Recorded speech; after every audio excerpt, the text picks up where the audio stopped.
give you short introduction on mass transfer operation 1. So let's start. This is a prerequisite required for mass transfer operation 1. Prerequisite means you should have basic knowledge of few subjects. Those subjects are fluid dynamics, heat transfer and thermodynamics. So this knowledge is very important to learn mass transfer operations.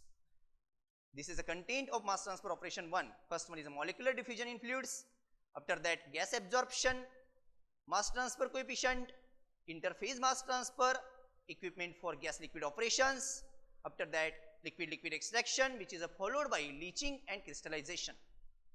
Now we will see topics one by one. First one is molecular diffusion in fluids. In this topic, we will study definition of molecular diffusion and eddy diffusion. So diffusion means there is a movement of molecule from higher concentration to the lower concentration, and eddy diffusion means we are creating external turbulence in the diffusion process. So we can increase the rate of diffusion. After that, Fick's law of diffusion. In Fick's law of diffusion, we are getting the J flux. J flux is nothing but for component A, that is a JA is equal to minus DAB dCA by dZ. DAB is nothing but diffusion coefficient of component A with respect to B, and dCA by dZ means there is a concentration gradient of component A in the Z direction. After that, we will study steady state and unsteady state molecular diffusion. In steady state molecular diffusion, there are parameters involved in the diffusion are not vary with the time, but in unsteady state diffusion, those parameters are varying with the time. So this is a difference between steady state operation and unsteady state operation. These things are also occurring in the next chapter as well. So next one is the diffusivity of gases and liquids. In this concept, we will study various equations involved in the diffusion of the gases and liquids. Next unit is mass transfer coefficient. In this unit, I will explain you various theories such as film theory, penetration theory, surface renewal theory. After that, I will explain you analogies between momentum, heat and mass transfer. Analogies means similarities between these three transport processes. Those are the momentum transfer, heat transfer and mass transfer. After that, next unit is interphase mass transfer. There is a difference between interphase mass transfer and intraphase mass transfer. Intraphase mass transfer means mass transfer occurs within the single phase, and interphase mass transfer means mass transfer occurs between the phases. This is a very important difference. If anyone asks you what is the difference between interphase and intraphase, you should know. So difference is, simple difference is intraphase means within phase and interphase means between the phases. So in this chapter, I will explain you concept of equilibrium. After that, diffusion between the phases, that is nothing but, I told you, interphase mass transfer between the phases. After that, gas absorption. Absorption is different than the adsorption. Adsorption, it is the surface phenomena. Absorption, it is the bulk phenomena. In adsorption, there are two different terms, that is adsorbate and adsorbent. In absorption, there is absorbate and absorbent. So whatever the molecule absorb inside the absorbent, that known as absorbate. And in adsorption, whatever the molecule accumulated over the surface, that known as adsorbate. And the substance which is adsorbing the molecule, that known as adsorbent. So these four terms are very important and necessary to difference between absorption and adsorption. So in gas absorption, I will explain you choice of solvent for absorption. After that, methods of conducting absorption. Those methods are co-current absorption, counter-current absorption and cross-current absorption. This is a definition for gas absorption. You can see here, gas absorption is an operation in which a gas mixture is in contact with a liquid for the purpose of preferentially dissolving one or more components of the gas mixture.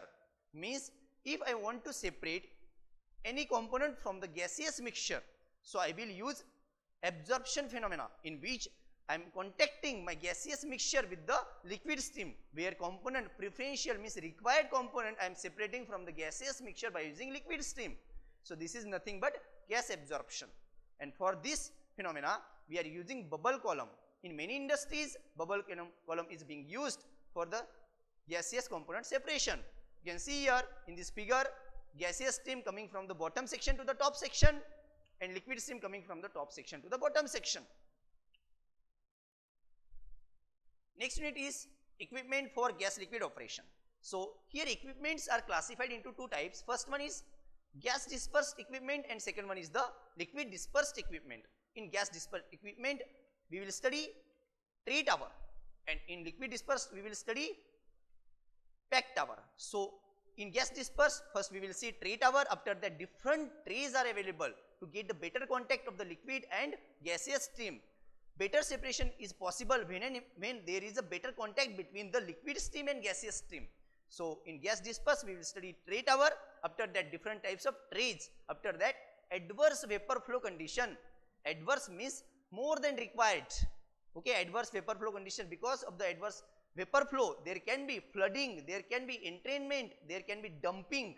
So to avoid this, vapor flow should be maintained in the distillation column. After that, liquid dispersed. In liquid dispersed, we will study pack tower.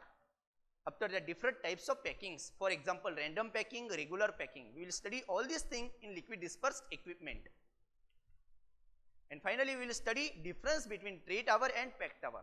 So for corrosive liquid, if anyone asks you, for corrosive liquid, which tower is preferential? So pack tower can be used for the corrosive liquid, because there can be separation is possible because of the packings.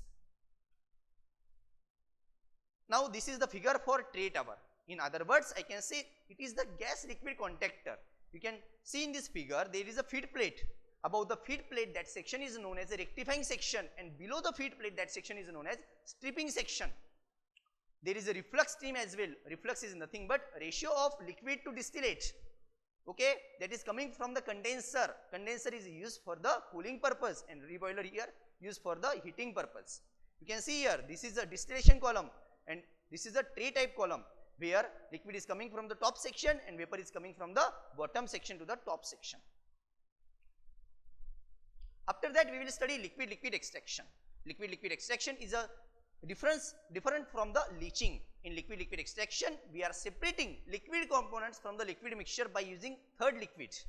But in leaching, we are separating component from the solid by using liquid. So this is a basic difference between liquid extraction and leaching. So in liquid extraction, I will explain you single stage and multi-stage extraction, which is followed by co-current, cross-current and counter-current extraction processes. This is leaching. I already told you, leaching is different than the extraction, where we are removing the component from the solid by using liquid. So in leaching, I will explain steady and unsteady state leaching operation. I already told you, steady means not varying, parameters are not varying with the time, unsteady means varying with the time. After that, single stage leaching and multi-stage leaching. This is the final unit of your mass transfer operation, that is crystallization. Crystallization means solidification of the substance is nothing but crystallization. And in this unit, I will explain you principle of crystallization. After that, nucleation. Nucleation means formation of new crystal, followed by crystal growth. All these three topics we will study in crystallization. Now I will explain you what is a mass transfer with one example, that is a diffusion. So next slide is mass transfer. Mass transfer is nothing but it is the net movement of the mass from one location to the another location. That is nothing but diffusion. I told you diffusion means movement of the particle from the higher concentration to the lower concentration. You can see in this figure, transfer of molecule from the higher concentration to the lower concentration means left side to the right side. Means I can say there is a movement of particle from the higher concentration to the lower concentration, and this is a possible because of the random motion of the particles. Means random motion of the particle is important for the diffusion.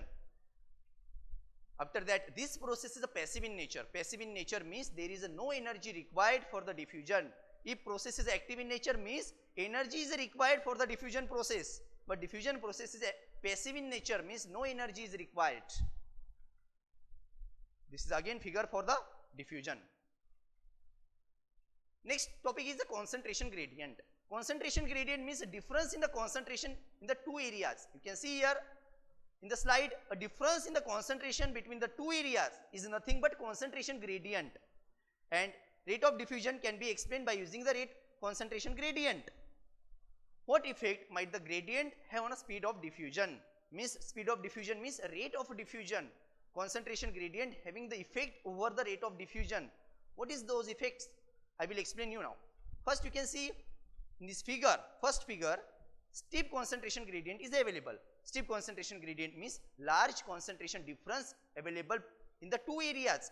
These two areas, you can see here on the left side there is red particle present. On the right side there are no red particles, and these two areas are separated by the membrane. Means concentration gradient is available there. Concentration gradient means concentration difference is available, and this process is fast in nature.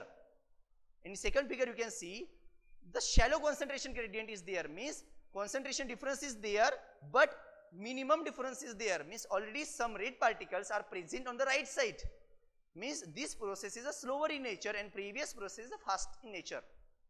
So if the shallow concentration gradient is available, I can say rate of diffusion is slow in nature, and steep concentration gradient available means rate of diffusion is fast in nature.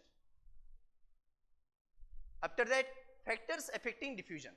These three factors are very important which are affecting the rate of diffusion. First one is the concentration gradient, second one temperature, third one distance traveled by the particles present in the two areas which we have seen in the previous slide. Those two areas are separated by the membrane. Okay, so these three parameters are very important to get the effect of the diffusion. So if I want to have the fast diffusion, faster diffusion, so these three parameters will be like this. You can see here, faster diffusion when large concentration gradient will be there, higher temperature will be there, and short distance must be traveled by the particle. Means these three parameters are very important to get the fast diffusion. And for slower diffusion, low concentration gradient, okay, low temperature and large distance traveled by the particle. So these parameters are the nothing but factors affecting diffusion. Next one, you can see here diffusion steps are there. These are the 4 steps. You can see here in the first step the particles are separate when the first put together. In second figure they are slowly starting diffusing. In the first figure they are not diffusing at all, they are just put together.